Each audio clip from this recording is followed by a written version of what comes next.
আজকে পড়ালাম blood transfusion. তো blood ট্রান্সফিউশনটা কি হচ্ছে? Blood transfusion is a process where blood and their component are admitted to a client.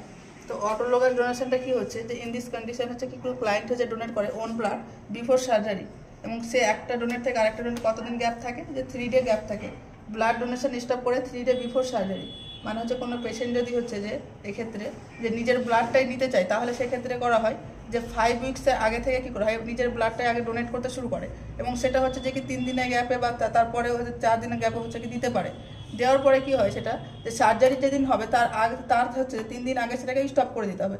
সেটাকে আমরা বলছি অটোলোগাস ডোনেশন। দেন হচ্ছে ব্লাড সালভেজ। ব্লাড সালভেজটা হচ্ছে যে এই প্রসেসে করা হয় যে অটোলোগাস ডোনেশনের মতো এটা কি করা হয়, যে যখন সার্জারি করা হয় তখন কি করা হয়, যে সেই ব্লাডটাকে সে সাকশন করে হচ্ছে কালেক্ট করা হয়, এবং সেটাকে হচ্ছে যে পিউরিফাই করে হয় সেই পেশেন্টকে দেওয়া হয়, সেটা হচ্ছে ব্লাড সালভেজ।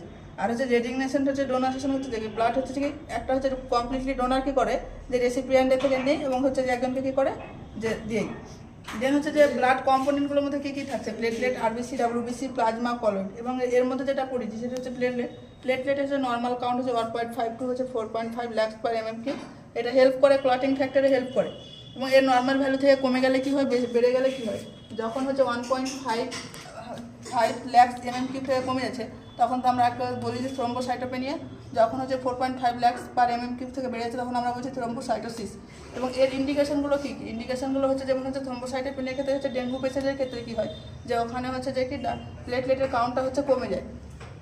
বা কেমোথেরাপি যেটা হচ্ছে যে ক্যান্সারের পেশেন্টের ক্ষেত্রে দেওয়া হয়, বা ব্লাড ক্যান্সার থাকলে বা বোন ম্যারো হচ্ছে অ্যাসপিরেশন করলে হচ্ছে যে কী হয়, যে প্লেটের পরিমাণটা কমে যায়। যখন প্লেটের পরিমাণটা কমতে কমতে যখন 50,000 কাছে চলে আসে, তখন কী করা হয়, যে আমাদেরকে ক্লোজ অবজারভেশনে রাখতে হয় পেশেন্টকে, এবং হচ্ছে কী করা হয়, হেলথ এডুকেশন দিতে হয়। পেশেন্টের কী করবে, যে অ্যাডমিট করে ক্লোজ অবজারভেশনে রাখতে হবে, এবং প্লেটলেট যদি কাউন্ট 20,000 কমে যায়, তাহলে কী হয়, যে সেখানে হচ্ছে রিস্ক ফর ব্লিডিংয়ের চান্সটা আরও বেশি বেড়ে যায়। যেমন সবথেকে বেশি যেটা ব্লিডিং দেখা যায় সেটা হচ্ছে নাজাল ব্লিডিং। তাকে কী বলে, যে মেডিকেল টার্মসে তাকে এপিস্ট্যাক্সিস বলে। যখন হচ্ছে নাজাল ব্লিডিং হবে পেশেন্টের ক্ষেত্রে, তখন আমরা পেশেন্টকে কী করবো, পজিশন দেবো, তখন হচ্ছে সিটিং আপরাইট পজিশন দেবো, লিন ফরওয়ার্ড মানে সোজাভাবে বসে বলবো সামনের দিকে ঝুঁকে যেতে, এবং নোজটাকে পিঞ্চ করে, নাকটাকে কী করতে হবে, হাত দিয়ে পিঞ্চ করে রাখতে বলতে হবে। এবং সেখানে কী করা হবে, যে অ্যাপ্লাই করা হবে, আইস অ্যাপ্লাই করা হবে। কেন করা হবে, যে আইস অ্যাপ্লাই করলে কি হচ্ছে ব্লিডিং কম হবে, কারণ হচ্ছে ওখানে ব্লাড ভেসেলটাকে কনস্ট্রিক্ট করবে। দেন হচ্ছে নাজাল ব্লিডিং যদি হয়, তখন আর পেশেন্টকে মানে করতে হবে, যে ইনস্ট্রাক্ট করতে হবে যে যখন হচ্ছে ব্লিডিং হচ্ছে তখন যেন হচ্ছে যে নাজাল ব্রিদিং না নিই, তখন যেন হচ্ছে যে কি মুখ দিয়ে নিঃশ্বাস নিই। আজকে পর্যন্ত।